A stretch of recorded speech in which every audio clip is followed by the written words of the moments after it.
Released in cinemas in June 2005, Batman Begins celebrates its 13th anniversary this month.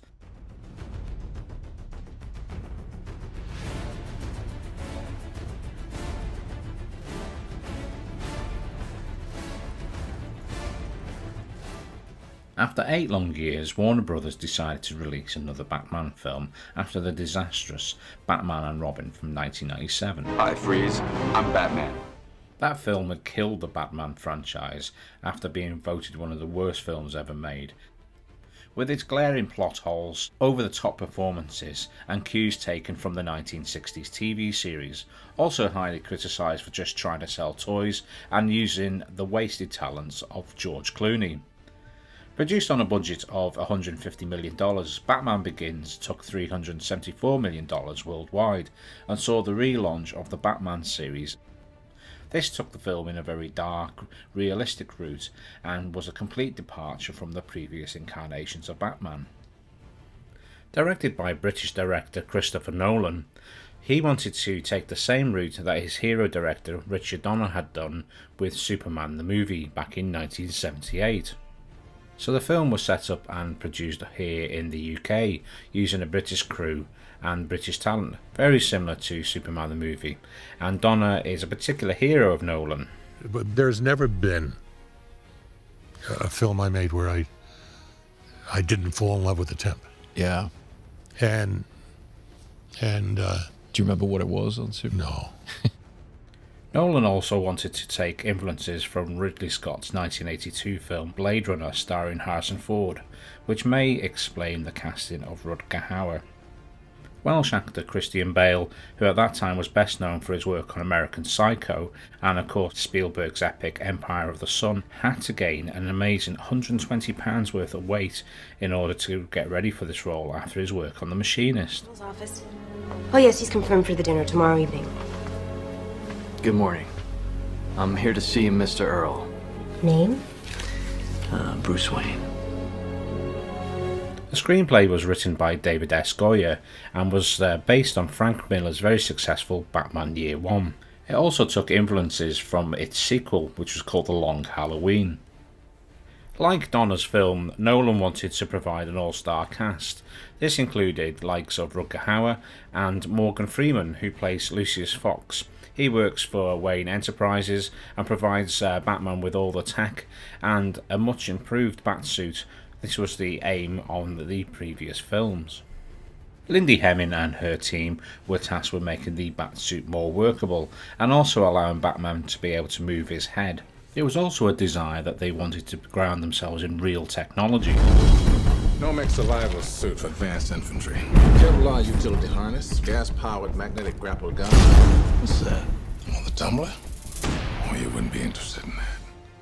The Tumbler was a huge departure from previous incarnations of the Batmobile, and the design was done by the team responsible for James Bond's various cars. Chris Nolan wanted the Batmobile to be a real car, not just a car that looked pretty but didn't actually function, you know. I'll get my car. I brought mine. Yours.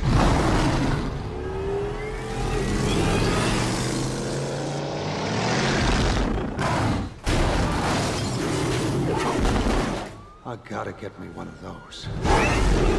Gary Oldman plays a younger version of Jim Gordon before he's promoted to Commissioner. He becomes an unwilling ally of Batman's, but soon changes his mind when he delivers the crime boss Falcone, who's played by Tom Wilkinson, who I can't help but remember from being in The Full Monty. Multi-award winning actor Michael Caine plays Alfred Pennyworth, Wayne's trusted butler and mentor, and the pair share a great chemistry. Well, it's a good thing I left everything to you then. Quite so, sir. And you can borrow the rolls if you like. Just bring it back with a full tank. This helps with some moments of great humour. I can see everything all right from down here, sir. Thank you very much. Michael Caine based his role on an ex-sergeant that he knew, and this helps him bring a lot of humility to the role.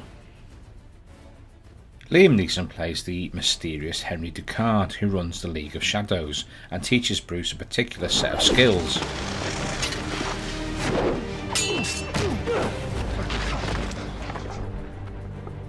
Yield. You haven't beaten me You have sacrificed sure footing for a killing stroke.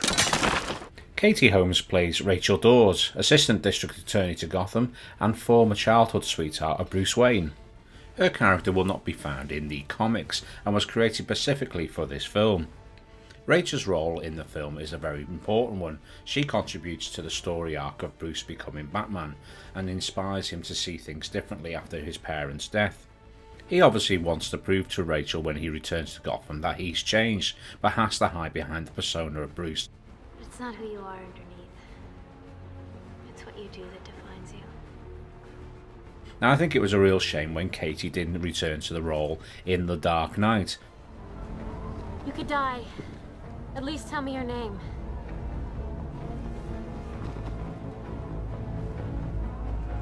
It's not who I am underneath, but what I do that defines me. Bruce? Cillian Murphy plays Dr. Jonathan Caine, aka the Scarecrow. He's a psychologist who uses hallucinogenics to work on his subjects and has been working with the mysterious Ra's al Ghul. Ra's al Ghul. Ra's al Ghul is dead. Who are you working for? Dr. Caine isn't here right now. But if you'd like to make an appointment. Because of the affection for Superman the movie, Nolan wanted to stick to some traditional methods of filmmaking, so CGI was kept to a bare minimum and was only used to enhance the traditional miniature work. The excellent score is a collaboration between Hans Zimmer and James Newton Howard, who had a desire to work on a film score together. The score is a very different departure from previous incarnations such as Danny Elfman's Batman work. Now, having reviewed this film in preparation for this video, I feel as if I must talk about Tim Burton's original Batman, because I do feel that there are some certain influences here.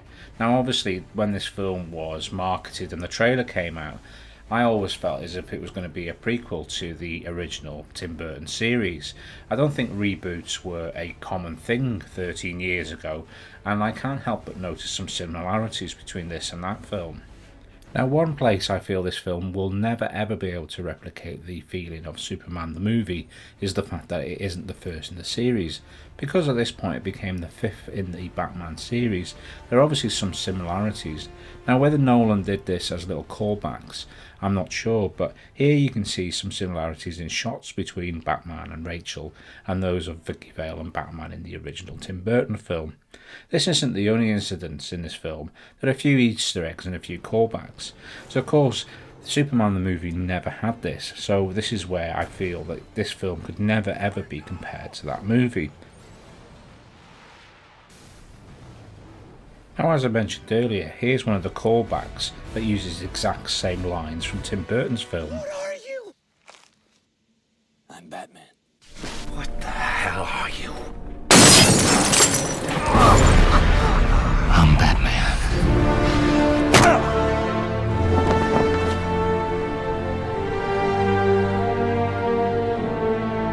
Nice coat.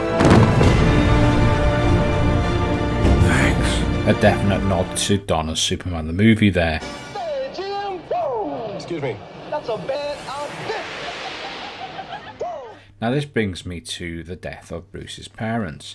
Now in Burton's version, of course, is set in a very different time frame and a different era, but of course the camera angles are very, very similar. Here you go. It's fine. It's fine. Now just take it and go. I said jewelry.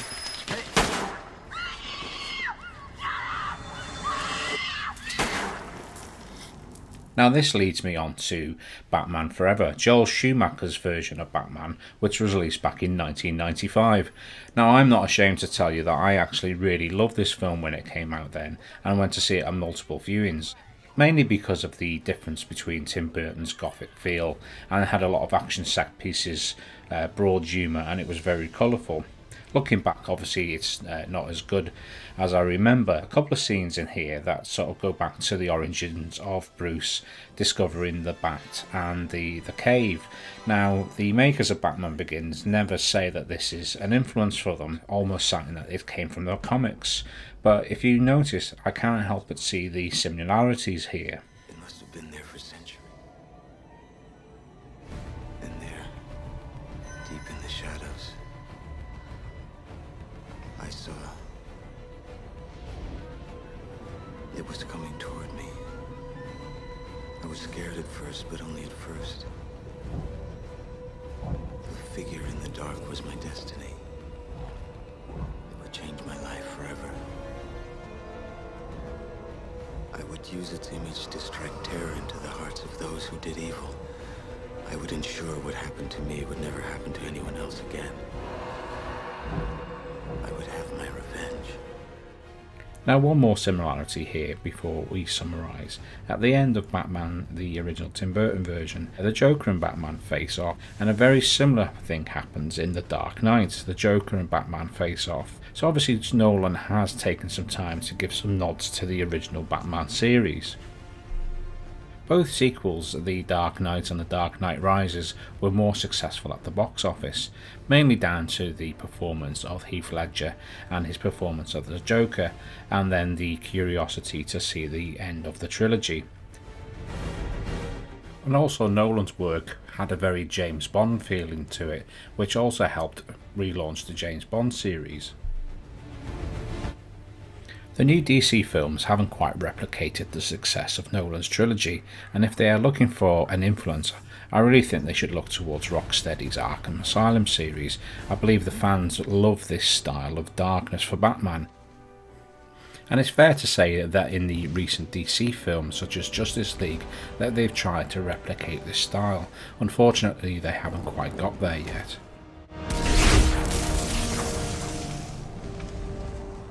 How many of you are there? Not enough. And I'm sure they'll continue trying because of the popularity of the character. Now, Batman Begins for me is my favourite in the trilogy, purely because of the cinematography and the darkness of the film. I think because it blended itself within the Blade Runner style world, it had that great darkness about it. The film ultimately is about family, it's about death, and it's about retribution, and it's about how we move on in the world. Nolan wanted to create something that was similar to Superman the movie. Although this wasn't the first in the Batman series, it was the first film in his trilogy, and unlike Burton's film, didn't focus just on the Joker. Wait till they get a load of me. It was truly Batman's film. So Nolan was successful in emulating the success of Superman the movie, as his Batman series will always be the definitive Batman. I'll look into it. I never said thank you.